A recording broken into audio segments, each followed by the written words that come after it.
What's up and welcome back to another Techno Tuesdays, and today I'm going to be saving you a lot of money because I'm going to be clarifying a massive misunderstanding in the market.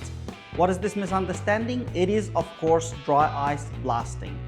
Every single week, sure enough, somebody will email us and ask us about dry ice blasting, and once we ask a few questions and get a little bit more information, we find out that they have a brand new vehicle or a near new vehicle. And what they were after was in fact IGL Aegis, not dry ice blasting.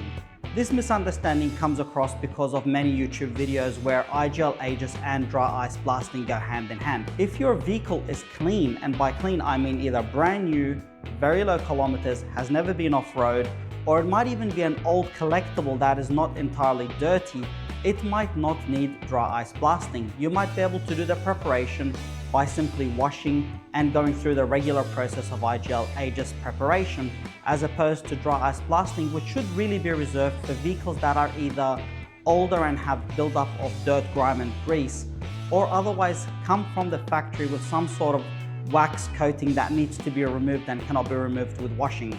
So if you do have a brand new vehicle, don't think that you need dry ice blasting, because you are probably tripling your overall cost and you probably don't need it. Speak to your local IGL Aegis applicator, explain to them the age of your vehicle and send them some photos. And there are applicators in every single major city in Australia to do that for you. Thank you for watching. I hope this Techno Tuesdays has been informative, and see you next week.